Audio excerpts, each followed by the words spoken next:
नमस्कार दोस्तों। अब हम बात करेंगे रिगार्डिंग जीडीपी इश्यूज को लेकर। जैसे कि मैंने प्रीवियस वीडियो जो पिछले बस साल मैंने लगभग बनाया था अंदाज़ा, जिसमें मैंने आपको बताया था कि लगभग मैंने आपको पूरी जीडीपी की हिस्ट्री सुनाई थी फ्रॉम सिंस 1947 अप्रॉक्सीमेटली टिल 2018 तक का मैंने आपको रिपोर्ट बताया था। और उसमें ये भी बताया था कि 1960s एंड 70s में हमारी जीडीपी जो कंट्री की जो ग्रोथ है वो लगभग पीक लेवल अगर बात करें तो 22% तक गया था। ऑन एवरेज 4, 5, 6, 7% तो चल ही रहा था। और मैंने आपको ये भी बताया था कि 2018 में भी लगभग 7, 8% के आसपास चल रहा था एंड 90s के दौरान लगभग 4, 5, 6% के आसपास में चल रहा था। यानी कि अगर हम ओवरऑल अगर रेशियो देखें तो कोई खास ग्रोथ नहीं रहा है। मैं तो बोलता हूँ नेग्लिजिबल ग्रोथ था। ये मैंने आपको ऑलरेडी पिछले वीडियो के अंदर बताया भी था और बताया, आप चाहे तो वीडियो देख सकते हैं। तो दिस इज, और मैंने आपको ये भी बताया था उस जीडीपी के अनुसार कि अगर गवर्नमेंट कोई स्ट्रॉन्ग डिसीजंस नहीं लेती है जीडीपी इश्यूज को लेकर, उसके सॉल्यूशंस को लेकर, तो आने वाले दिनों में समस्या बढ़ सकती है। मैंने आपको क्लियरली उस वीडियो में मैंने आपको बताया था। और इत्तेफाक देखिए 2019 and the situation is already happening. आपने देखा बड़े बड़े कंपनीज, अशोक लेलैंड जैसा कंपनी जिसने पता नहीं कितने दिनों के लिए अपना मैन्युफैक्चरिंग कुछ दिनों के लिए स्टॉप कर दिया था, स्टाफ का फी फिल्टर कर दिया। पार्ले जी कंपनी ने तो क्लियर स्टेटमेंट बोलते थे कि गवर्नमेंट ने कुछ एक्शन नहीं लिया तो 10,000 एम्प्लॉइज को निकालना पड़ेगा। जेट एयरवेज का सिचुएशन देख लीजिए, बीएसएनएल एमटीएनएल का सिचुएशन देख लीजिए।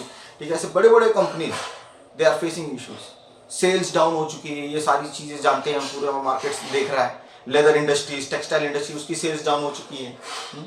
सेल्स में काफ़ी गिरावट आ चुकी है। लेदर इंडस्ट्री में काफ़ी डाउन आ चुकी है। ऑटोमोबाइल सेक्टर्स के अंदर सेल्स डाउन हो चुका है। मतलब ये सारी चीज़ें क्या दिख रहा है कि गवर्नमेंट जब स्ट्रॉन्ग स्टेप्स जीडीपी को लेकर स्ट्रॉन्ग स्टेप नहीं लिया, उसकी भी शायद इसलिए ये सब सिचुएशंस हो रही हैं।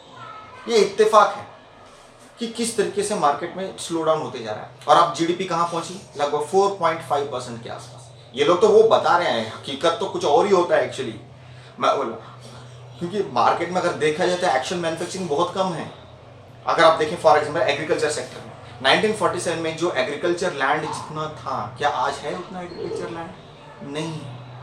तो प्रोडक्शन उतना कहाँ से हो रहा है भाई? बहुत सारे प्रोडक्शन डुप्लीकेट हो रहे हैं। डुप्लीकेट अंडे बनाए जा रहे हैं, डुप्लीकेट सॉस बनाए जा रहे हैं, डुप्लीकेट जूसेस बनाए जा रहे हैं, डुप्लीकेट चॉकलेट्स बनाई जा रही हैं, पता नहीं क्या क्या मटेरियल डुप्लीकेट्स बन रहे हैं। मीन्स एग्रीकल्चर लैंड जो 1947 में था, आज उतना एग्रीकल्चर लैंड ही नहीं है।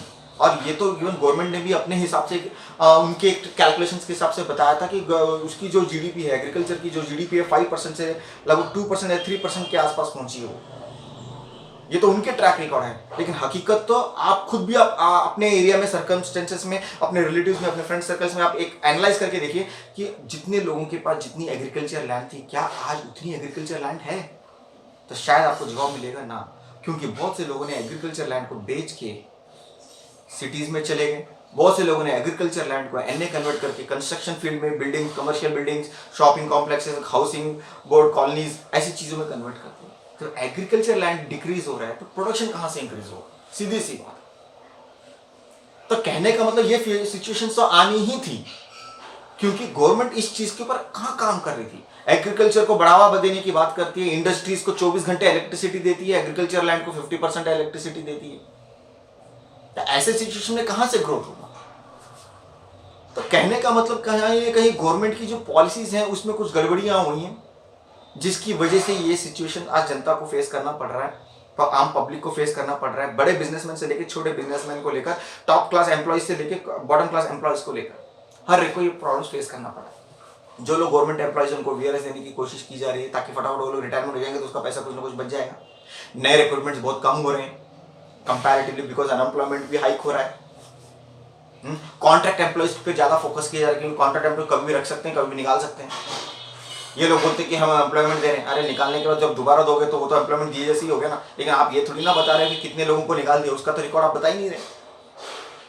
बड़े बड़े कंपनीज के अंदर लोगों की सैलरीज को डिक्रीज कर दिया जा रहा है, फिर एम्प्लॉयज को निकाल दिया जा रहा है, फिल्टर कर दिया जा रहा है, सैलरीज के साथ कॉम्प्रोमाइज किया जा रहा है। बहुत से कंपनीज ने तो अपने स्टाफ की सैलरीज 50% कर दिया और ये भी बोल दिया कि जब रिक्वायरमेंट होगा तब हम आपको बुलाएंगे, तभी आपको सैलरी मिलेगी। ऐसे काफी सारे situations now country is facing. आप इसके जिम्मेदार चाहे आप पिछली सरकार को दो या आज की जो रनिंग सरकार है आप उसको दो, दैट डजंट मैटर। क्योंकि कांग्रेस की नीतियों की वजह से तो काफ़ी सारा नुकसान देश को हुआ ही है।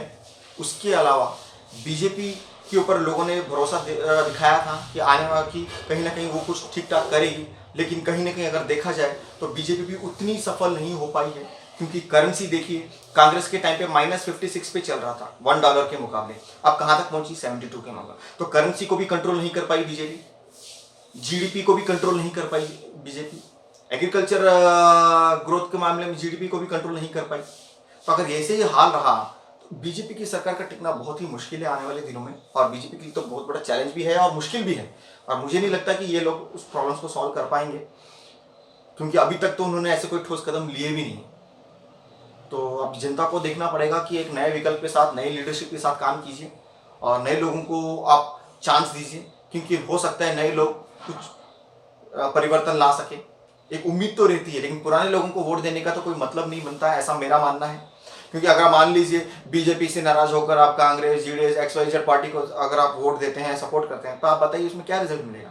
जो पहले था वही कंटिन्यू हो जाएगा। और अगर ये सोच कर नहीं नहीं कम से कम अरे नहीं बीजेपी है वो है, चलो इसको सपोर्ट करते हैं, क्या फायदा? आप देख ही रहे हो बीजेपी जब गवर्नमेंट रूल कर रही है तो क्या हाल हो रहा है। तो कहीं ना कहीं जनता को एक स्ट्रांग लीडरशिप को ढूंढना पड़ेगा, स्ट्रांग लीडरशिप के साथ मिलकर काम करना पड़ेगा, then only country will grow. वरना परिस्थितियाँ ऐसी बनती रहेंगी, अनएम्प्लॉयमेंट इंक्रीज होता रहेगा, सेल्स डाउन होते रहेगा, कंपनीज कोलैप्स होती रहेंगी। इस तरीके से परिस्थितियाँ बिगड़ सकती हैं मगर सुधर नहीं सकती। अगर सुधरना है तो जनता को सुधरना पड़ेगा, जनता को नई लीडरशिप को सेलेक्ट करना पड़ेगा, जो ऐसी लीडरशिप जो इन प्रॉब्लम्स को सॉल्व करने का दावा कर सके। कम से कम नए लोगों को चांस है, इसे उम्मीद तो बनी रहेगी।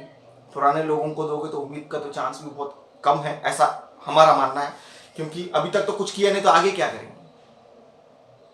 मुद्दों को छोड़कर हर चीज पे काम होता है, चाहे वो कास्टिज्म हो, चाहे उधर इधर की इश्यूज हो, चाहे मतलब ऐसे इश्यूज जिसका आज की समस्याओं को कोई रिलेट नहीं करता है, ऐसे इश्यूज के ऊपर वो लोग काम करते हैं, जिसको उधर थोड़ा बहुत ऊपर नीचे करके, उधर इधर करके, सुलटा के, कुछ ना कुछ करके वो लोग वर्कआउट पर पब्लिक का दिल जीतने की कोशिश करते हैं। लेकिन एक्चुअल इश्यूज तो वहीं की वहीं है।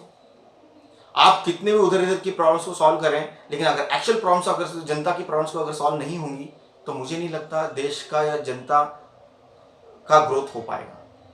तो तभी हो सकता है जब इन एक्चुअल समस्याओं का समाधान होगा। और इसके बारे में हमने ऑलरेडी पहले भी बता चुके हैं। जैसे जो मेजर इश्यूज हैं, one is inflation, that is महंगाई, अनएम्प्लॉयमेंट, बिजनेस के सेल्स जो डिक्रीज हो चुकी है उसको जब तक सॉल्व नहीं होगा वो एक बड़ी समस्या है।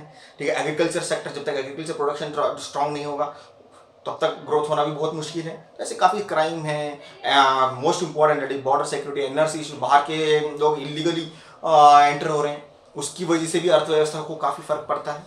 ठीक, करेंसी इश्यूज हर साल अगर देखें तो ओवरऑल अगर करेंसी का रेट देखें वो भी डाउन ही है। खैर इसके ऊपर हम डिटेल में और भी आने वाले वीडियो में हम बात करेंगे। फिलहाल मैं I think this is enough. So GDP के ऊपर मेरा ज़्यादा फोकस है, तो उसी पे मैंने बताया कि जो पिछले वीडियोस के हिसाब से जो हमने आपको एक अंदाज़ा बताया था, अगर पर कोई स्ट्रॉन्ग इश्यूज नहीं, मतलब स्टेप्स नहीं लेती है गवर्नमेंट तो प्रॉब्लम फेस कर सकते हैं। तो वही आज चल रहा है, लगभग 4.5% तक जीडीपी आ गया। और मार्केट में तो कई सारी कंपनीज की दिवालिया हो गए हैं, सेल्स डाउन हो चुकी है, काफ़ी सारे इश्यूज हैं, लोगों की नौकरियाँ चली गई हैं, तो काफ़ी सारे इश्यूज हैं, ये तो आप लोग देख ही रहे होंगे। सो कहीं ना कहीं जनता को नया विकल्प ढूंढना ही पड़ेगा, नई सरकार के साथ, नए लोगों के साथ काम करना पड़ेगा। और जो भी लोगों को आप सेलेक्ट करेंगे उनके अंदर वो कॉन्फिडेंस होना चाहिए, और वो लोग अपनी नीतियों को इतने स्ट्रांग रखनी चाहिए कि जो दावा कर सके, जो जीडीपी को इंक्रीज़ करने का दावा करे, और कहने का मतलब सेल्स इंक्रीज़ करने का दावा करे, देश की कई सारी समस्याएं हैं उनके सॉल्यूशन के ऊपर जो काम करने का दावा करो, उनको सपोर्ट कीजिए। क्योंकि नए लोग ही कुछ नया चेंज ला सकते हैं, पुराने लोगों से उम्मीद करना व्यर्थ है। Select new leadership, new political party which commits and which the party which is totally dedicated for people service. You have to support that kind of political party and leadership, and you have to support them, and you have to make them to grow. Then only things will change in country. Things will change for big businessmen and small businessmen. Things will change for unemployed and employees, and including students also. Voters be aware. Country का growth, country का भविष्य आप लोगों के हाथ में है। सही लोगों को चुनिए, सही सरकार बनाइए।